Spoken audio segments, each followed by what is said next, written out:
Hey there, everyone. Welcome back to Utility Sports. And in today's video, we're going to talk about the Indiana Pacers in an in-depth trade guide that really breaks down what this team could potentially look to do at the NBA trade deadline. The day I'm recording this, it's December 14th, and this team is 14-14. I think a lot of people expected Indiana to be significantly worse in terms of record than they are, and I think that's a testament to how well they drafted this year with Benedict Mathurin. I think it's a testament to how good of a move it was to trade for Tyrese Halliburton and to show that, hey, Buddy Hield, Myles Turner are good players in this league that need to be valued accordingly. And by the way, Chris Duarte is coming back too, so this Pacers team has some really nice pieces. Make sure you guys subscribe to the channel for more trade guides like you're going to see in this one, and also leave a like if you do enjoy this video. Pacers fans, let's get into it now with our video preview.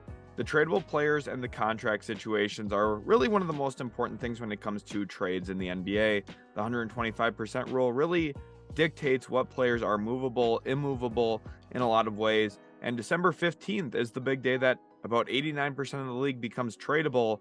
Right now, that number is significantly lower.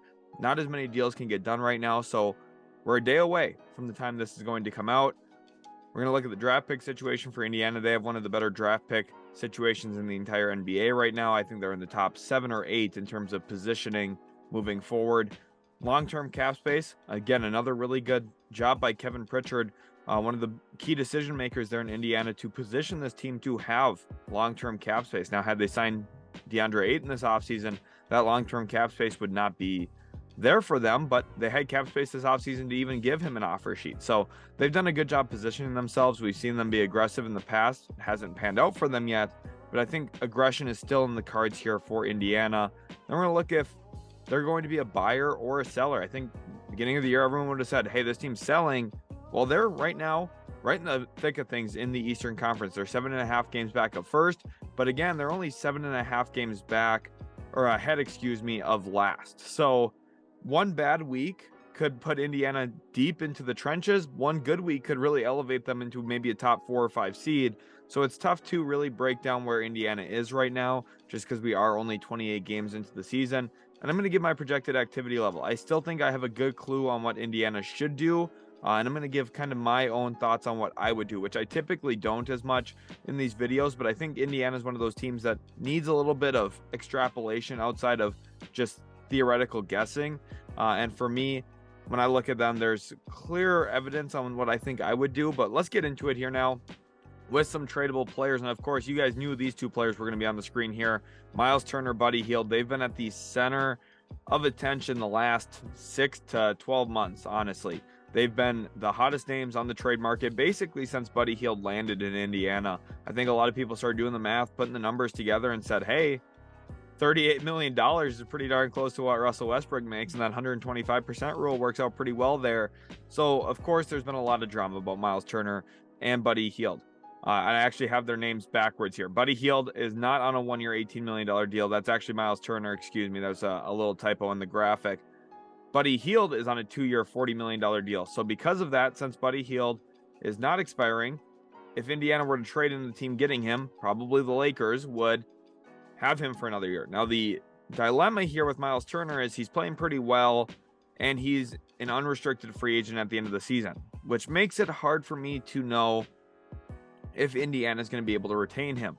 Now, he could sign an extension.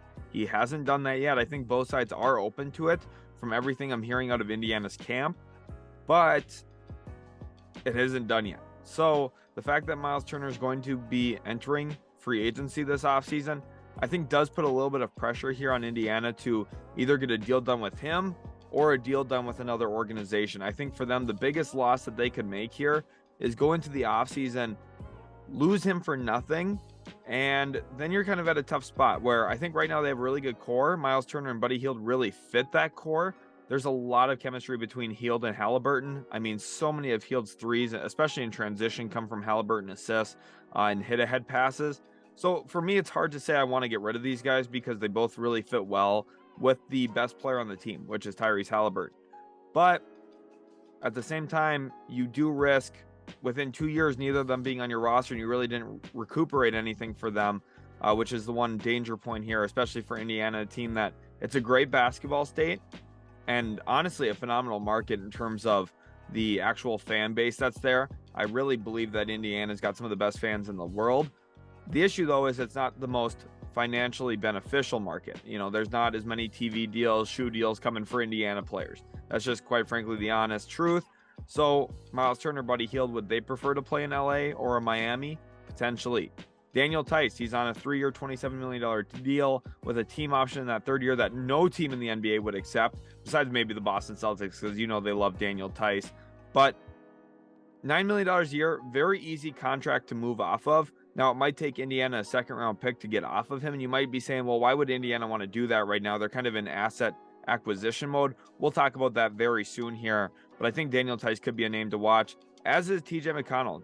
3 years, $26.1 million, and it's non-guaranteed in that final year. I think he's been a really key piece to their backup guard play. Specifically, you look at coming off the bench, you have him, and you also have Benedict Mathurin. Those two guys have formed a good chemistry together as well. So if Indiana were to go in this trade deadline and move Turner, move Hield, move McConnell, you would probably have to look at them moving Mathurin to the starting lineup, which who knows how that's going to, play out to start the tenure if that were to be the case.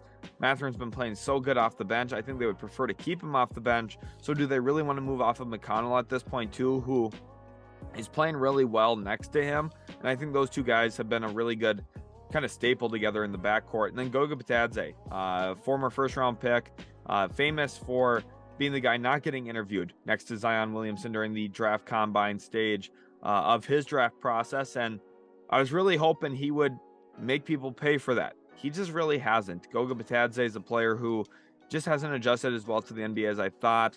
Final year of his rookie deal. I think moving him is something that they should look to explore and see if they can get off of some of the money, because I don't know if they're going to even pick up his cap hold this offseason. So let's look at the draft pick situation here for Indiana now. A 2023 Pacers first, 2023 Cavs first, which is lottery protected from the Karis LeVert trade. A phenomenal deal from Kevin Pritchard, in my opinion. And then they have the 2023 Celtics first as well, trading away Malcolm Brogdon. Maybe not as much value in that deal as I would have liked for them. They did get Aaron Nesmith, though, who has played some decent minutes for them this year. So there's some ups, there's some downs there. But they do have 3 firsts this year, which is really good to start with. That's really good draft equity. And this maybe opens your eyes and says to saying, well, maybe this team could go out and actually buy. They have 3 firsts. Could really see them parting with 2 of them if they wanted to move off of the Cavs first and the Celtics first. It would be reasonable. I think both of those picks will convey this year. But then they also possess all of their own future first. And this is kind of why I think that they're in, a top 10 situation in terms of their future draft picks that they hold. They have 3 this year, and they're not mortgaged down the road on any of their other ones. Plus, they have Halliburton. They already have some good key young pieces that they've hit on in the draft, like Duarte and Mathurin. So I don't see a real need for them to move any of these draft picks this year. I think that holding these picks is probably the smart way to go. I don't think that buying is necessarily in the cards for Indiana unless something crazy were to open up and, they felt like they had a shot at Kevin Durant or something like that. But I really don't think that's a reasonable expectation, honestly. So for me, I think that holding on to the draft picks for now is probably the smart way to go about things. So let's look at their long-term cap space. I think this is one of the more important elements to this Indiana team. They've got a projected practical cap space of around $27 million next season, which is big money. That's nearly a max slot to go into free agency with. Last year, we saw them utilize that max slot very slowly, very timidly on a guy named DeAndre Ayton. Now, ultimately, Phoenix matched that offer sheet, but I think Indiana feels pretty good about how that whole thing played out. They had a chance of getting the guy they wanted, and they put Phoenix under a lot of pressure. We could see them do that again this offseason. It's a pretty strong free agency class out there, and I think there's players that could definitely help Indiana if they do just sit pat with that $27 million or so. But if they were to trade Turner and Buddy Hield, their cap space would jump up to about $48 million, which is significant. And one thing about Myles Turner right now, if they were to hold on to him, and I'm assuming they would keep his cap hold, trying to retain him in free agency, all their cap space essentially would go out the door. Based on the estimation of how much Myles Turner would make, they could basically go into free agency with very little money and only have the non-taxpayer mid-level exception of around $11 million to play with. So trading Turner, trading Hield, you have about $48 million plus that $11 million exception for the non-taxpayer. So they could go out and really make a splash if they trade Turner and Hield, but they don't even have to do that. They could go out and trade Daniel Tyson, TJ McConnell this year, and then they could open their cap space to around $44 million. Now, the issue with that, though, is if you still have Myles Turner, then you're subtracting money out of that because of his cap hold. So maybe they go into this offseason with really $15 million of usable cap space. It's not the worst thing, but at the same time, it's not really super ideal either in terms of the way that they would probably like to go out and build this team. And I think, right now they're in a position to have cap space and go build this squad up. And right now I'm kind of concerned about their ability to do that in terms of their free agency impact if they do keep Myles Turner. But at the same time, if you keep Myles Turner, you still have Myles Turner. So is there a player in free agency you think is going to help you more than Turner? For me, I don't really know if that's the truth. So there's two sides to every coin. And I think right now, Indiana seeing that, they can move off of some guys, get some draft pick assets back for them, and then have cap space to maybe go out and replace them. But there's no guarantee you're actually able to replace them. There's no guarantee the players you signed fit as well with Haliburton and Mathurin as they currently do in Turner and Hield. So there's all those question marks, right? And they have to go really long term here. They have to think about how they want to build this team, and they have to really consider if they think that they can actually improve their team by trading these guys and then using cap space to replace them, or if just keeping them around and trying to use draft picks and maybe some smart, savvy moves later on in the trade market to improve this team in other ways. So are they going to be a buyer or seller? For me, I think that they're going to be forced sellers. Now, I don't think that they're super thrilled about that. I don't think that they want to trade everybody. I don't think they're going to trade everybody, but I think they are going to make a couple moves. And it's just hard for me to see Indiana at 14-14 saying, hey, we want to go in and buy. I know in the past that's been kind of the MO. They've moved off of that in the last year and a half. They made some trades, traded away Domantas Sabonis for a younger player, traded away Malcolm Brogdon for a first-round pick. Those are moves that Indiana 5-10 years ago would not have made. Remember, even think back to the Paul George trade. When they traded him, they traded for some younger players, but players who were projected to be good. They got Domantas Sabonis in that trade and Victor Oladipo from Oklahoma City. So they've done a nice job repositioning a lot of times, but now I think that they're kind of going more with the conventional selling route of, hey, let's get some draft picks in here and see if we can build through the draft. I know it's a little bit more of a patient process, but they've done a good job with it. And Kevin Pritchard deserves a lot of credit. And so does Rick Carlisle, someone who in Dallas wasn't super patient as a coach, especially when it came to younger players. He's done a very good job adjusting in Indiana, giving Haliburton a ton of minutes and really putting the ball in his hands, and also doing the same thing with Benedict Mathurin in the second unit, something I wasn't sure if he was going to do or not. I thought Mathurin was going to be a great fit with Carlisle because of his actual talent and skill set. You can go back to all my mock drafts from last year. Anytime I mocked him to Indiana, I said I loved the fit, and he's actually played into it, and it's worked really, really well in my opinion. So here are some teams to trade with if Indiana does end up selling. The Lakers, of course, they're going to be on this list. The team that I think a lot of people want to see a trade get done with. Buddy Hield, Myles Turner to the Lakers for Russell Westbrook and probably 2 first-round picks. You'd probably see the 2027, 2029 first. And that really works well for Indiana because you think about where this team currently is. If you trade Hield Turner, you probably bottom out a little bit more this year. You improve your own pick, and it doesn't have to be a top 2 pick to get a good player in this draft. Yes, of course, all the attention's on Victor Wembanyama, and some of it's on Scoot Henderson, but there's a lot of other really good players here. Nick Smith Jr., who they don't really need because they have Andrew Nembhard as well.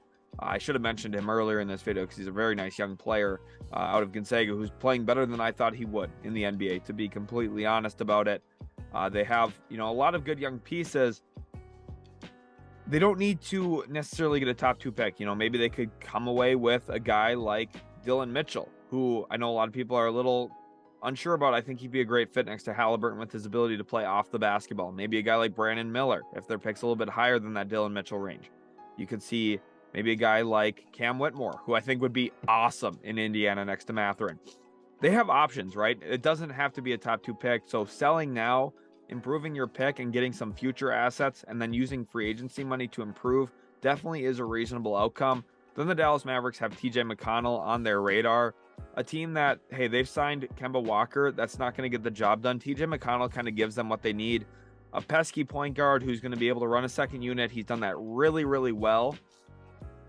for his entire career. Even think back to when he was in Philadelphia behind Ben Simmons. TJ McConnell, I think, is one of the more interesting players in the trade market this year. And the Mavericks probably could get him for 1 or 2 second-round picks. And you might say, well, why would Indiana want to do that? It gives them some more trade flexibility in the future. You maybe get a couple of future second-round picks, and you can attach them in other deals to kind of sweeten a deal and get the deal done with certain teams, which gives Indiana a lot of trade flexibility, which I think is important for the future. Then we have the Toronto Raptors here. I think a sleeper team when it comes to trades. And I think right now for Toronto, Myles Turner would be the center on their radar. Now, I know Christian Coloco's given them some pretty good minutes, but Toronto's not really where they thought they would be. They're kind of on the outside looking into the playoffs. And if they could buy Turner off of Indiana, that's one team that they would instantly jump, likely in the standings. And I think it's the player that they would really want to have next to Siakam, next to Barnes. He fits really well. Rim protection, three-point shooting. It's a premium in this league. Those are 2 hard things to get on its own, and Myles Turner brings both of them together. So what could Indiana get from Toronto? Well, they could get some cap-filling type players, some guys on lesser deals, maybe a Chris Boucher and a couple other low-level contracts. Or, and this one is kind of a stretch, but right now Toronto's been a little up and down in terms of where they're at with Gary Trent Jr.